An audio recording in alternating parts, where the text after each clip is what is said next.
Welcome to Reduce Your Stress with Tim Ringgold.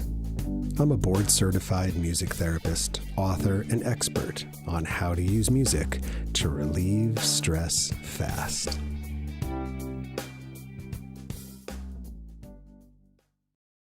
This episode of Reduce Your Stress with Tim Ringgold is sponsored by Dr. Nisi, trainer and certifier of master and executive coaches, because she believes every person, every relationship, every business, and your finances should be extraordinary. Find out more about Dr. Nisi Moore and the Life Coaching Institute at www.drnisi.com. That's DRNEECIE.com. Hello and welcome to another episode of Reduce Your Stress with Tim Ringgold. It's so great to be with you, and I'm so glad you're here. Hey, last week you heard me announce my next free online summit is coming up, called the Reduce Your Stress Summit for Healthcare Professionals, August 9th through the 13th. My goal is to help as many people in my life heal the trauma they've been through, turn burnout around, and balance work and life so both can be pursued with passion. In my work as a coach and speaker, I meet other experts in the health and wellness space all the time throughout each year, and I've asked over 20 of them to come share their knowledge, wisdom, experience, passion, and expertise with you for free. They'll be giving short TED-style talks that include action steps that you can take that very day to improve your world. You can find out more about the event at www.reduceyourstresssummit.com. So check it out. As you know, I like to interview artists who also write what this month's guest might call functional music. Music that serves a specific therapeutic purpose besides or beyond entertainment or education. This month, I had the honor of interviewing the composer behind the name and brand Liquid Mind, otherwise known as Chuck Wild. Chuck is an LA-based composer, producer, and Emmy-nominated songwriter who was in the band Missing Persons and has worked in the studio with countless artists, including Michael Jackson, Frank Zappa, and Paula Abdul. Along the way, Chuck realized he needed to write music for himself as well and launched the project Liquid Mind, more for his own mental health than as a commercial endeavor. Still, 17 albums later, Liquid Mind albums have consistently charted on Billboard sales charts and have reached number 1 on iTunes USA New Age chart several times. So, come join me on an inspiring journey through Chuck's trials and triumphs and see how one single assignment from a counselor launched a brand. So, sit back, relax, and I'll see you on the other side. Chuck Wild, thanks so much for joining us on Reduce Your Stress today. It's so great to have you here. I'm glad to be here, Tim. Thanks so much for inviting me. It's great to meet someone. We have so much in common in terms of the intentionality of our music and what we do with our lives. So thank you for inviting me. Oh, my pleasure. The very first email that it was like love at first sight when you read the email, when someone introduces you to someone else and then you're like, whoa, what an introduction. This is going to be great. Oh, that was the feeling I had when Michael first introduced the two of us and you chatted back right away. And I was like, oh, we're going to have fun when this happens. So I'm really excited that we've made this happen and here we are, and our listeners are going to really enjoy this. So, like I said, how we start out with all our artists is I love the story, the introduction story. Who first introduced you to music? Where did you first meet music? Wow. Well, I was 4 years old. This is when I was introduced to actually playing music. I'm sure I listened to music. So my dad had played sax as a hobby. And my mom, when she was in college, was actually a concert pianist, studying piano at Wellesley University on the East Coast. And so I was in a musical household, and we used to sit around and listen to the radio back then because there weren't a whole lot of televisions in 1940 48 or 49. Mm. However, when I was 4 years old, I was riding my bicycle and I kept falling off, and no one could quite figure out why I was falling off. And they took me to a doctor, and he said, "Young man, you have something called Perthes hip, and your hip hasn't quite fully developed. And that's why you keep falling down. Even when you're riding the bicycle, you're using your legs. You keep losing your balance." And he said, "You're going to have to stay off your right leg for 2 years." What? I went, what are you talking about? And my dad, in his typical fashion, said, "Oh, it'll be fun. Don't worry. We'll make it a lot of fun." So what happened was actually had to stay mostly in bed between the ages of 3.5 to 4.5. And then at that point, I could wear a brace, which I wore into the kindergarten year. But during that period, God bless this lady. Her name was Edna Amos. And my mom and dad hired Edna to help take care of me. And Edna played piano. And so every day when she came into work, she would pick me up, carry me down, set me on the piano, because I could sit in a chair. I just wasn't supposed to walk. And she'd start out, "Okay, this song is called Chopsticks. Here's how you do it."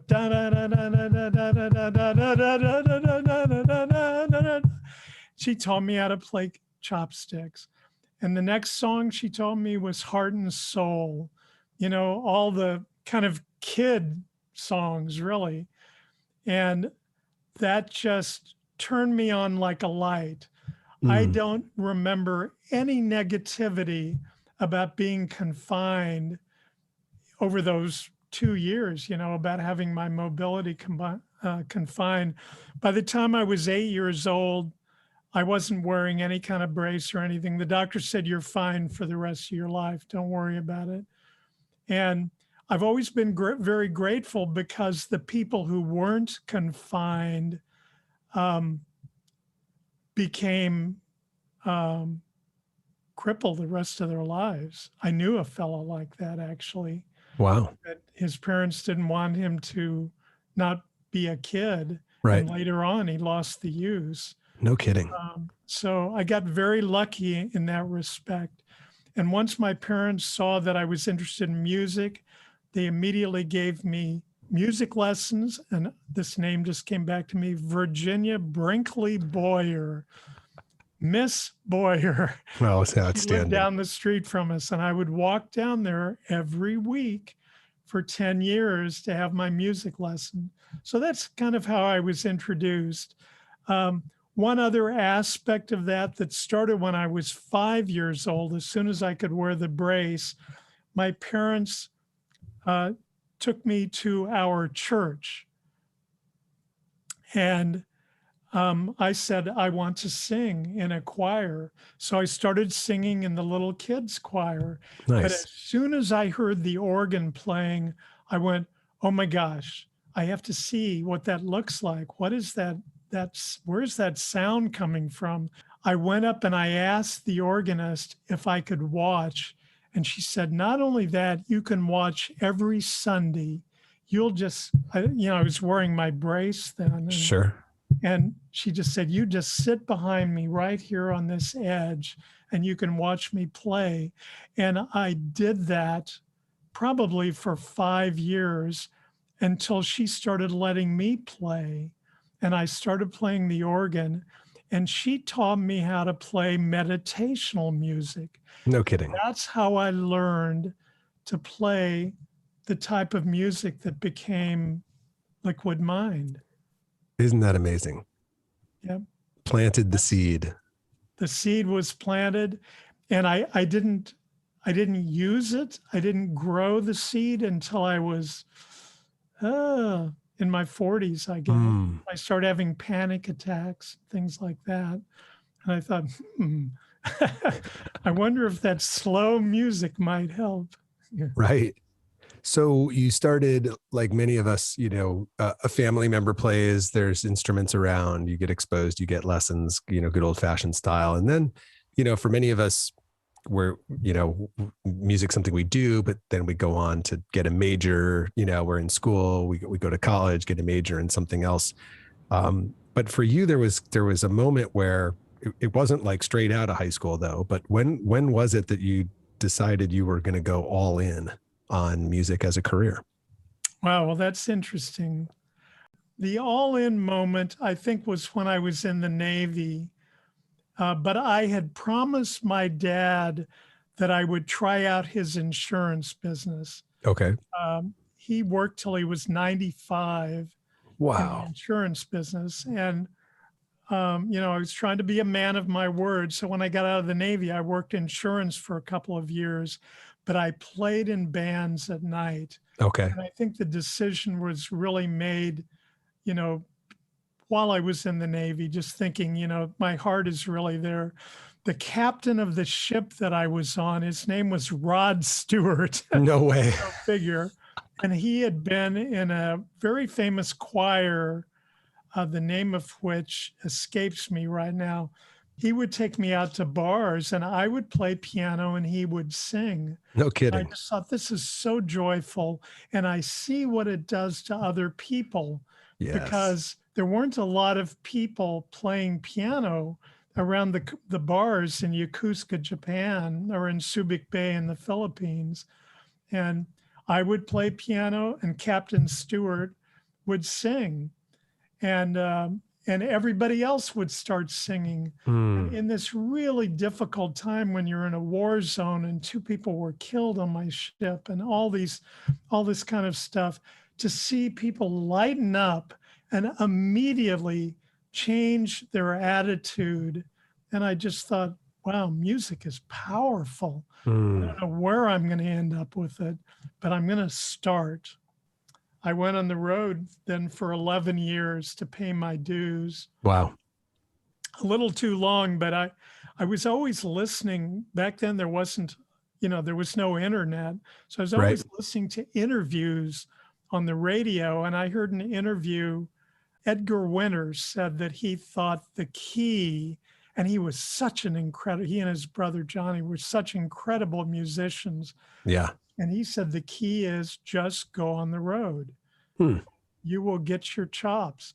And when I went on the road, I started rehearsing and practicing every afternoon. We play till midnight or 2 a.m. So I'd get up at noon and then I'd go into the club and ask the club owners if I could go in early. And everybody said yes.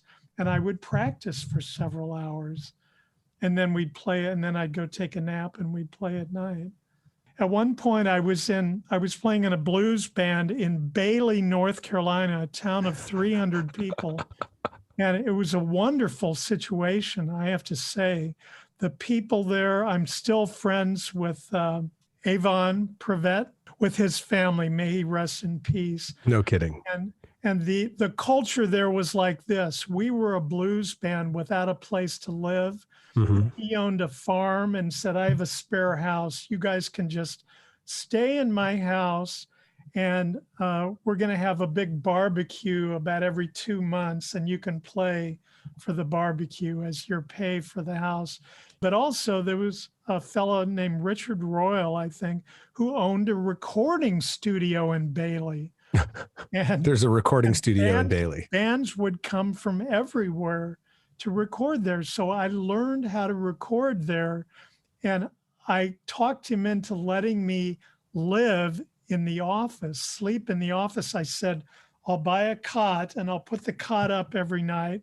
I'll take a shower in the bathroom because the bathroom had a tile floor, even though it wasn't a shower. I'll get like a portable shower and do that. And then I really started practicing. I started a classical routine of getting better and playing their grand piano all the time. And what all this did was it gave me a vocabulary. And when you talked about creativity, the first word that came to mind for me was vocabulary. And I became, I, I didn't know how to write a song. I didn't know any of that until I was in my 30s. But at one point, I just realized my vocabulary of music has become really large. And in playing and thinking and improvising on my own. And then I realized, oh, improvising is actually writing. And I started writing songs and things. And that was kind of a turning point for me. Nice. That's a really great word to use. I feel like there were moments in my own journey, particularly when I went back to school in my 30s to a conservatory. I was self-taught on guitar, but when I went back to school and kind of went through the ringer of, learning piano, learning guitar, learning voice, learning theory, I felt like my vocabulary expanded exponentially. And I'm very grateful for that, because it's the other analogy I like to use is like a palette. It's like adding colors on a palette, as you expand your repertoire and you play through other people's thoughts that you might not have thought yourself. And so it suddenly connects dots on a map, in ways that you might not have, connected yourself and for who knows how long, but by doing your chops and working out that music, you suddenly connect those dots and you're like, now the map is bigger. There's more paint on my palette. There are more words in my vocabulary, and that equips you, to express that creativity in a fuller, ever expanding, fuller, beautiful way to look at it. Way. It's very satisfying, right? It's like you feel that creative energy inside of you, and then that vocabulary allows that creativity to express itself in ever, expanding ways, to where sometimes, and I'm sure you've had this experience, you write something and then you go back and listen to it and you're delighted as a listener. And you're like, oh, that's immensely satisfying. Interesting. I don't listen to anything that I've done. No way. I don't. I prefer to live in the future. That is amazing. I listen in the studio obsessively, of course, but when something's done, I'm finished with it. I can appreciate that. I don't listen. Nice. Yeah. Nice. So you kind of went all in, you're on the road, and you find yourself teaching, you find yourself playing, you find yourself writing. But then it kind of like the success leads to crisis for you.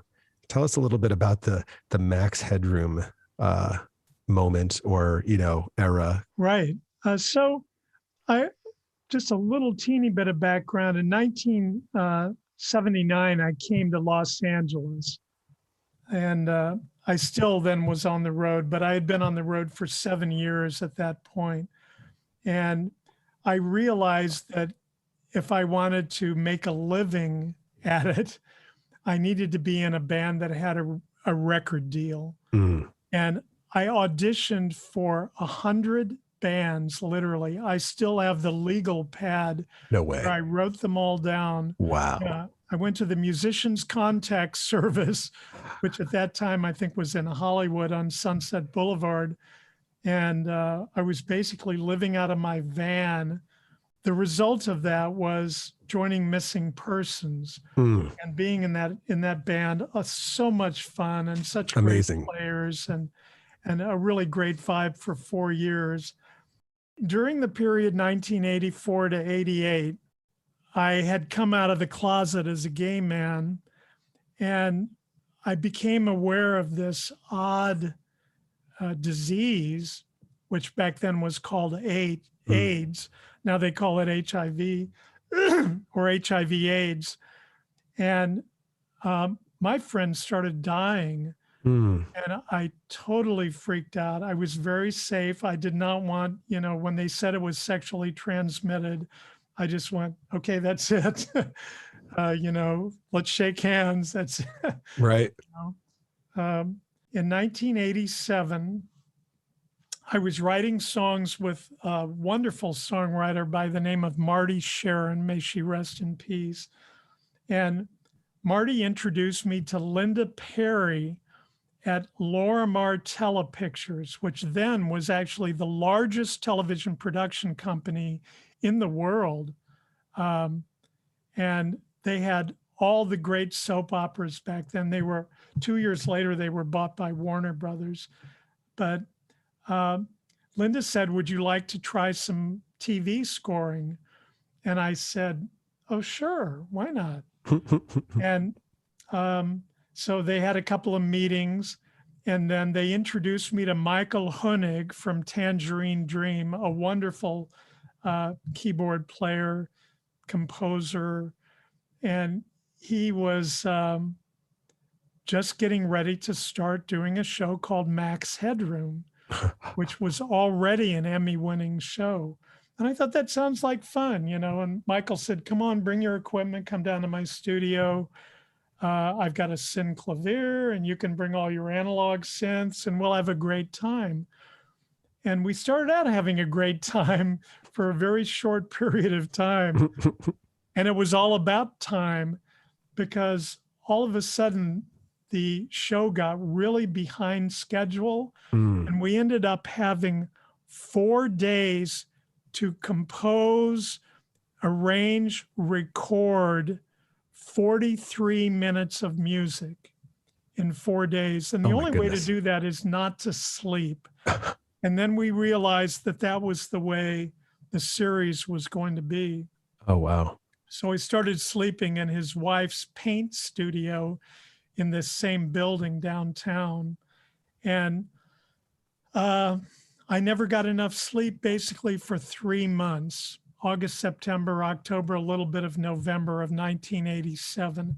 The show was canceled in 1987, which I'm fond of saying saved my life. Oh, wow. During that period of time, that plus the combination of my friends passing away and me never seeing any of them and not being able to be there, I started having panic attacks and anxiety attacks.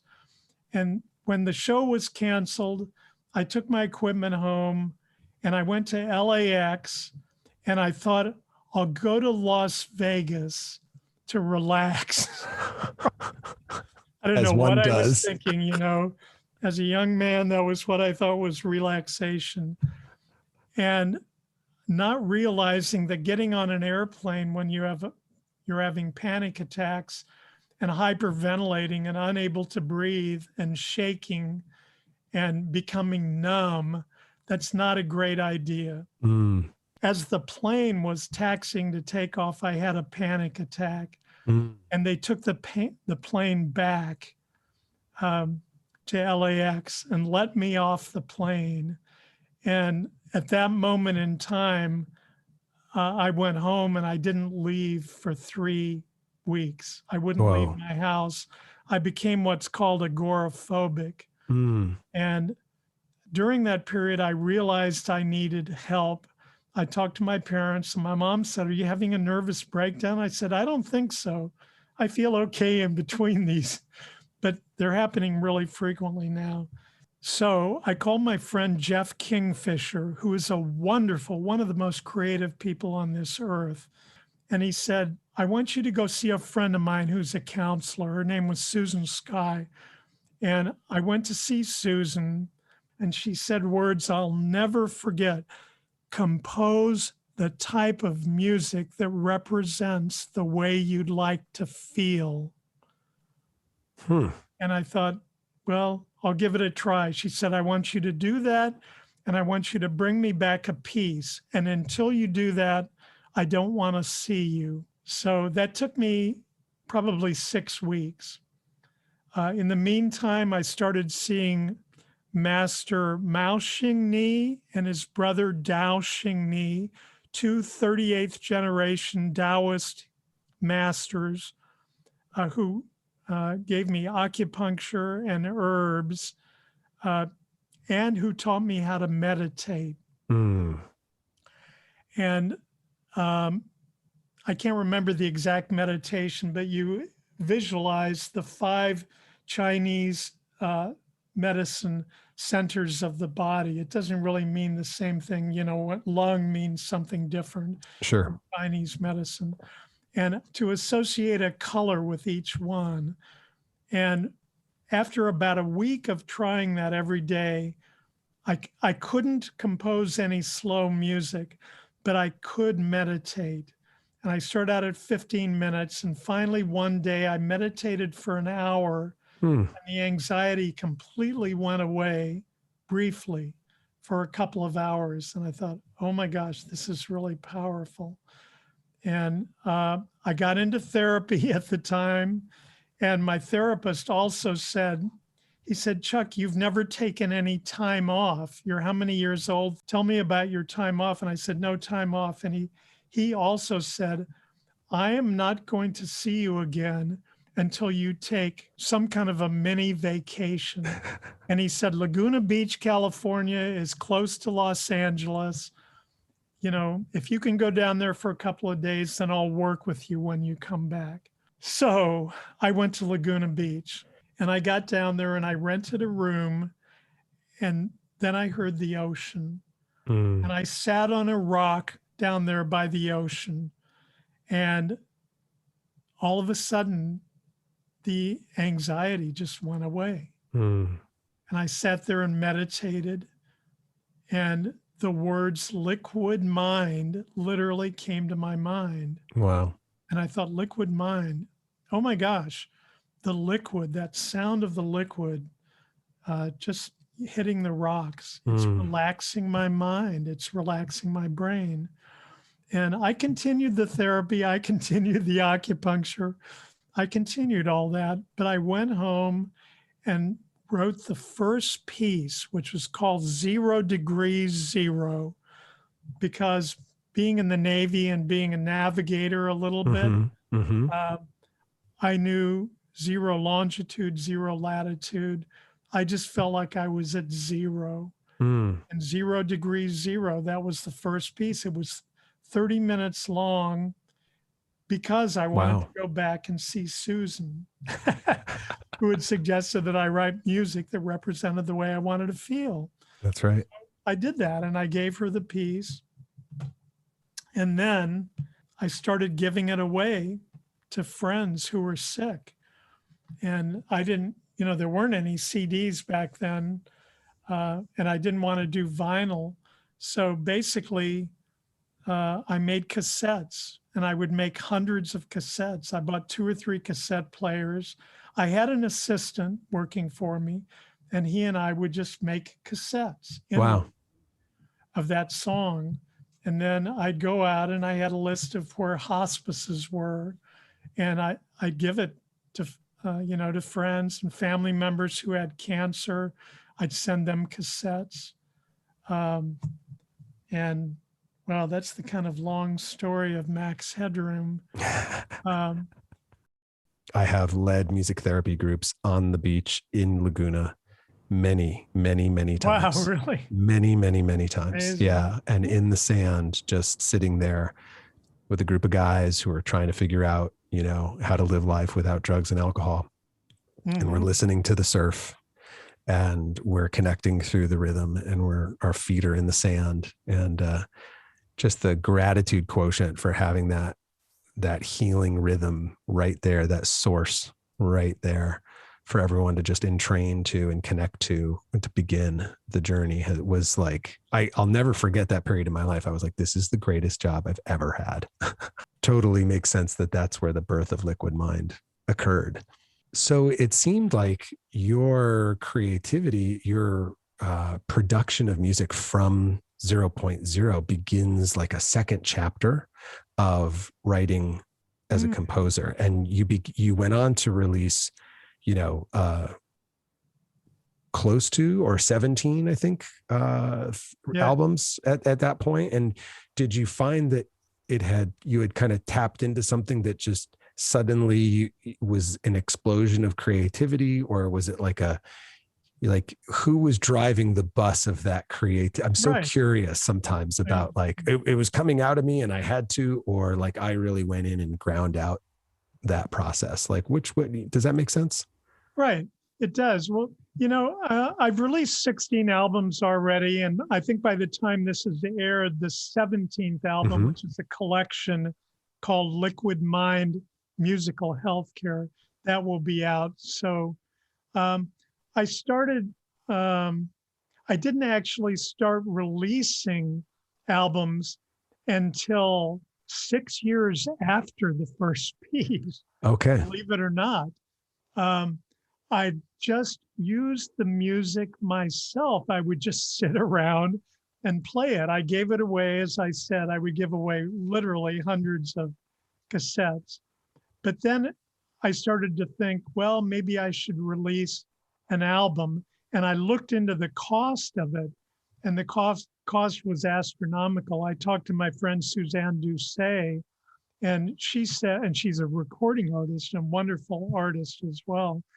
And she said, you know, it's going to take you about 125, 150,000 to start your own label and to start bringing music into the marketplace, because then you have to go to all these conventions, you have to do all this stuff.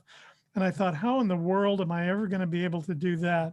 So really the energy built up, but not the output.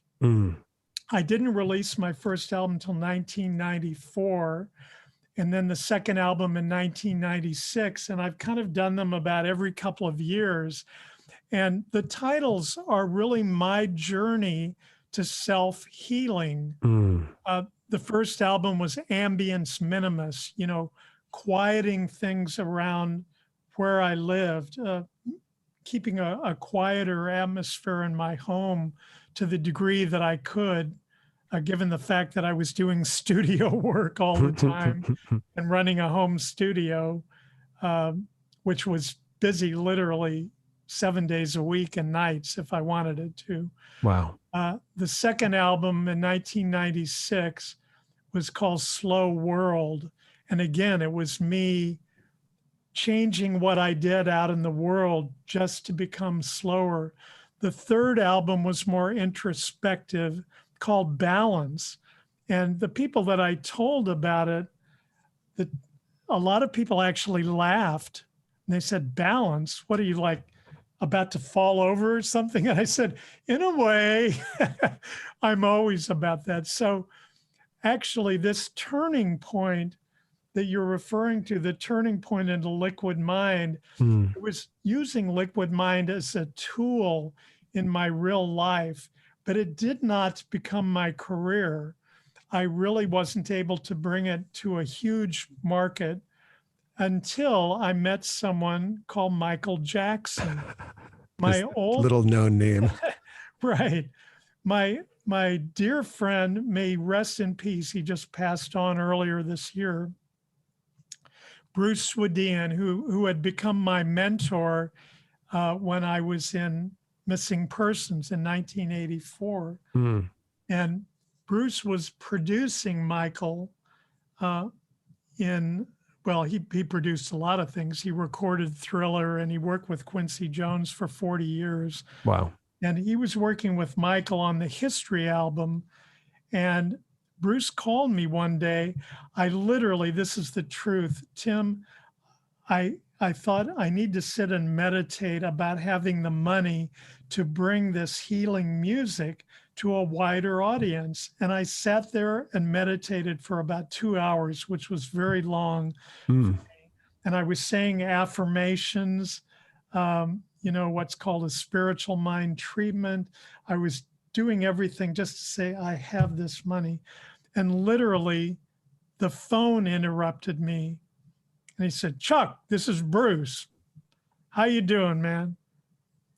And I said, I'm doing great. How are you, Bruce? He said, I'm working with the glove. He said, what are you doing?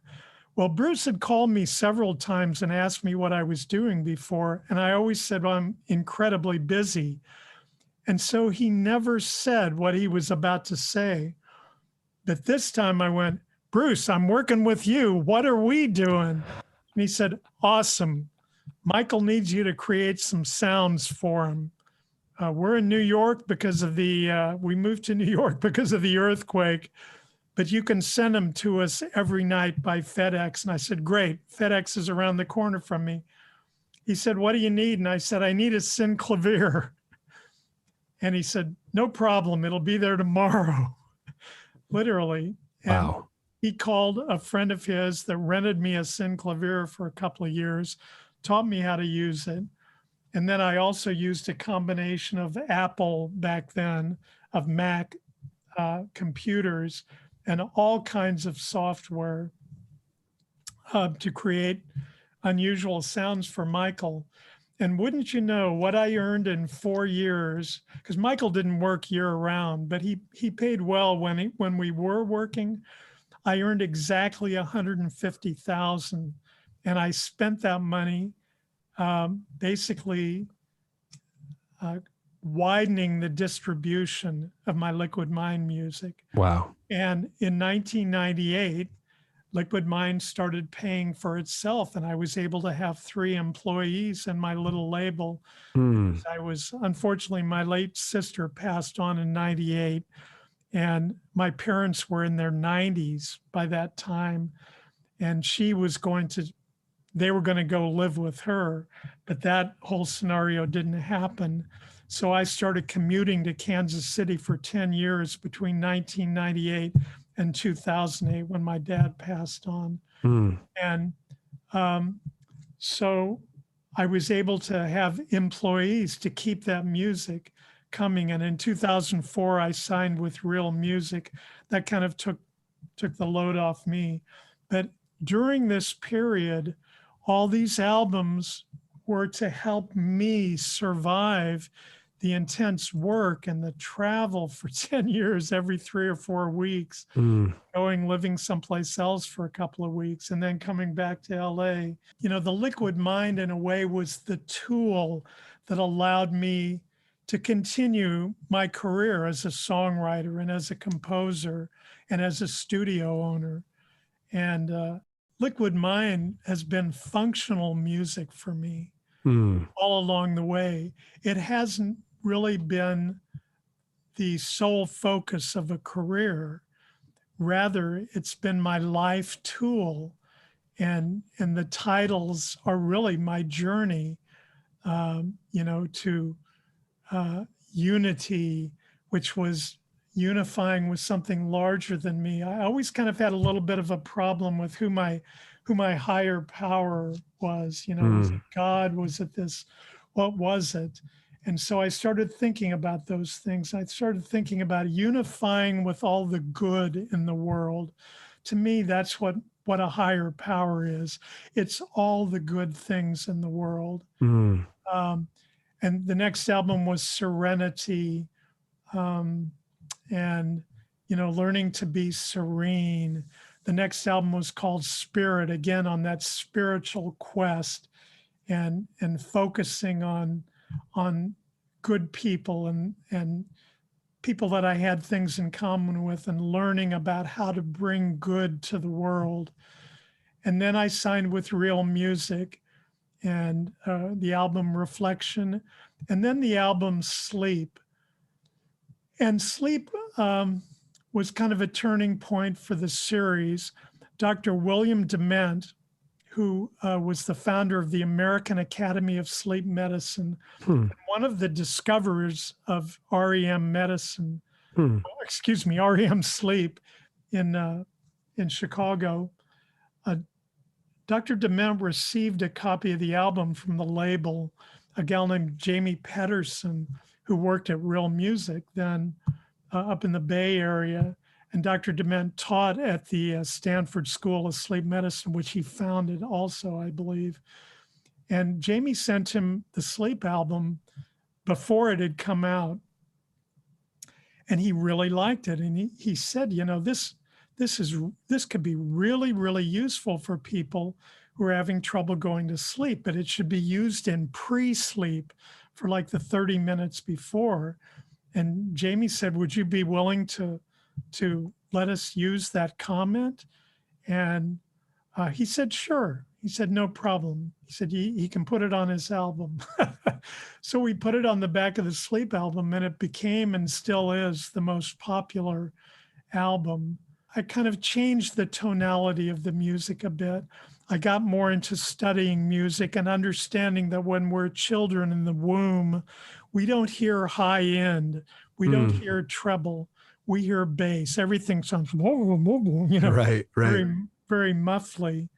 And so I thought, I love organ bass because I learned how to play this music playing the organ when I was like 10 years old or something. And I thought, I'm going to roll off the high end. And Barb Crow, who's a music therapist, you probably know, she's written some books and did some research. And I read in one of her books that, the music with a good rich bass response can relax us. I don't know if she said that, but she said the bass frequencies relaxes. So starting with the Sleep album, and then the lullaby and meditation, deep sleep, and peace is different, but and the mindfulness album, I've always emphasized the lower end, and I roll off the high end. And Bernie Grunman and Joe and Ken Lee, Joe Boatsy at Bernie Grunman Mastering, and Ken Lee, who's mastered some of my albums up in the Bay Area. They all know that, Chuck likes that super high end rolled off. And some people would say that my music sounds dull. And I say, yes, thank you. That's exactly what I wanted. Boring, dull sounding music. So great. And so great. So that's Chuck, that's hilarious that you use the word boring, because when I'm doing relaxation music therapy sessions and I'm explaining to the clients, here's the type of music I want you to, reach for when you leave here. I say slow, boring, and instrumental. Those are the three words that I use to describe it. And I break down why each of those is, a key component in inducing the relaxation response in the nervous system. And so, and as my buddy Barry, we joke that these days we're not trying to get people up on our feet or up on their feet. We're actually trying to put people to sleep. And if people tell us they fall asleep to our music, we feel like it's a compliment.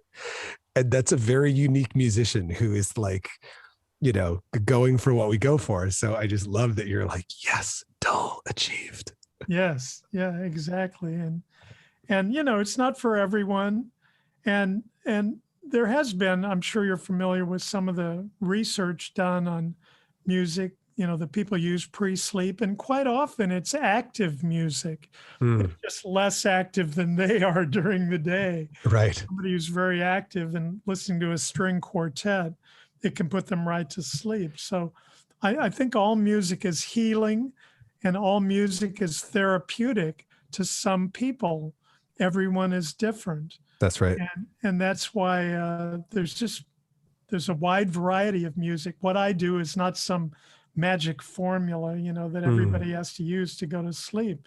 It's just what some people resonate with. Yes. I guess. Yes. Well said. What excites you most about your creative process? You're just coming out, a new record's coming out. So I'm curious to hear, the process that you go through, and where's the fun? Like, what do you look forward to?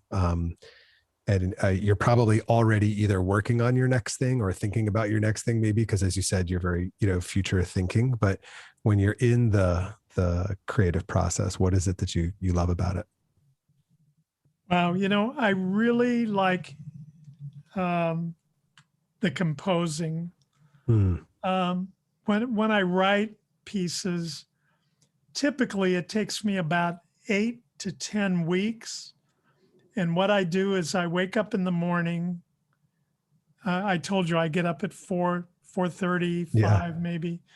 And I meditate just a little bit, although I usually wake up very clear-minded lately, which is a great gift. But if I've been dreaming or thinking about something else that I remember, I'll meditate for, 5 or 10 minutes. And then I just start sketching pieces. Sometimes I'll sing them into a cassette. Sometimes I'll write them out on staff paper. Sometimes I'll improvise the idea.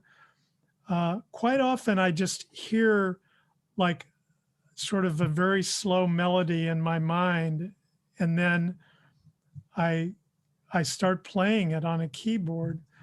And my rule is, in order to have 7 or 8 pieces, because my pieces are long, they're like, 10 minutes long, some more, some less, but the average is maybe 9 or 10. Mhm. And my rule of thumb is I need 40 pieces to come up with 40 sketches to come up with 5 to 6, 7 pieces that I like. And I always allow myself to write pieces while the album's in process, but I don't usually do that, honestly. Mm. I love that process of writing and listening back to everything that I was so excited about in the moment, but only about 1 out of 5 or 6 pieces really sounds great when I listen back. Gotcha. And then I go, oh, wow, okay, that's the one. And then I get into the programming. Now, I have a wonderful assistant who's now my co-producer. His name is Jonathan Morozic, and Jonathan is an electrical engineering student at Cal State Long Beach. No way. Music is not a career for him, but he's a very musical guy, and he loves computers and loves programming. And so he does a lot of the programming for me. I'll say, this is what I want you to do, and he'll do that. But that's the process for me of lining up the notes to make them translucent, for lack of a better word, really. And I like that process. And then I love the process of adding elements in. I start out, let's say that something is sketched just with what I would call a cheesy string sound. Sure. When I sketch things, I don't think about the arrangement much. I rather hear it in my head when I'm sketching it. When I started out doing Liquid Mind, I would start out using the sounds that I ended up with, which I think is the way most people, if you're doing a pop track or something like that, you generally do it with the sounds you're going to use on the record. Mm-hmm. But in my case, I prefer to hear it in my head and not be tied into anything. So that process of adding elements is really a lot of fun for me. And then I do what's called pre-mixing. And with the advent of automation in virtually every music workstation, right, pre-mastering kind of happens all along the way. I mean, pre-mixing, excuse me. So by the time I'm ready to mix, I've got a pretty good idea. The next thing I do, which is fun too, I can't really pick out one thing. The next thing I do is I start listening at 3 different levels. And yes, I'm obsessed. I'm obsessed with the sound. I listen on 8 sets of speakers, sometimes 9 or 10, depending on the piece, at 3 different levels, low, medium, and high. My mentor, Bruce Swedian, taught me that each level and each set of speakers has a different lesson for you, teaching you something different.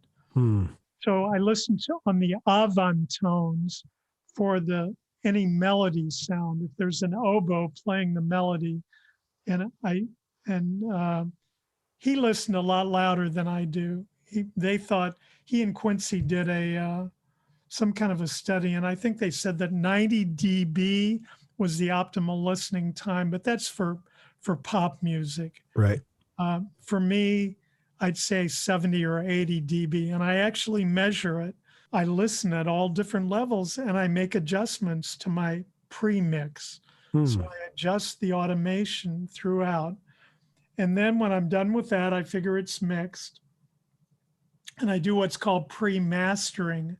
Because I don't want people to have to turn the music up and down while they're listening to it, Yep. I listen to the whole album in context, and I jump around between pieces. And Jonathan does this as well. I've taught him all the steps along the way. He doesn't write the music, but he does help me a lot in the process of bringing it to market. And we jump around between pieces and again, I do this at different volumes. I don't want the music to disappear. So typically a piece might start out really quietly, but if that happens, I want the master level to be up at the beginning of that piece. Right. I don't want somebody to have to reach over just as they're going into a meditative state, to have to reach over and turn up the volume. Totally. My volumes aren't perfectly matched, but I try and get to the point where at least you can hear the music at an average to low volume. The loud volumes, I don't care that much about. I don't think anybody listens to Liquid Mind like screaming loud. So Right. that, once again, is the long answer about what excites me. When it's done, and I let it go, and I don't listen to it except just to make sure that the masters are okay. Right. And I'll listen to the CD once. Mm. And that, after that, only when people ask me for, if someone's wanting to license a piece, Right. they want me to cut a piece up or something into a particular length, I'll do that, of course. But then it's on to the next thing. Yeah. And speaking of the next thing, it is a collection. The Musical Healthcare Collection. I have this will be the 4th Liquid Mind collection. Okay. There are 13 numbered albums, and this will be the 4th collection, and that's how we get to 16 albums. And it's called Liquid Mind Musical Healthcare. And it basically is 7 pieces. I thought to myself, why did I start this series? When you're 74 years old, you start thinking, why in the world did you do this? Here I am doing it again. And it's a reminder of why I started Liquid Mind. There are pieces that speak to me, particularly these 7 pieces. And I did one new piece. Jonathan and I did a new piece called Healing Hands. And it's 12 minutes and 1 second long. And that's because I always like to put, when there's a collection, I always think it's good to put 1 or 2 new pieces in. Yeah. So this will be a collection. I am already sketching for the next album that will come out a year from now. This episode is coming out on August 2nd, which means that the new record has just dropped, right? Last week, Yes. Technically. Yeah, that will be the 30th. All right. So where should people go to listen to it? Well, you can listen on Spotify, Amazon, Apple Music, and Pandora. Those are kind of the big 4 that have been very supportive of Liquid Mind over the years. There are CDs. I'm very old-fashioned, and there will be CDs and MP3s and CDs at Amazon, and MP3s at Apple Music. Well, Chuck, this has been an absolute pleasure. You have lived an amazing journey through music, and it's been really great to bring that journey to our listeners here at Reduce Your Stress. Thank you for the time and for sharing all these great stories along the way. I wish you continued success with Liquid Mind, and look forward to the next time that we get to share with each other.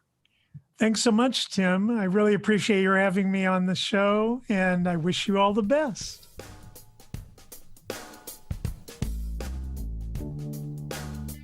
Thanks so much for checking out this episode of Reduce Your Stress with Tim Ringgold. I've got a couple of resources for you, which you can find in the show notes or you can listen to right here. So check it out. If you enjoy the sound of my voice and you enjoy the sound of my guitar, imagine them put together.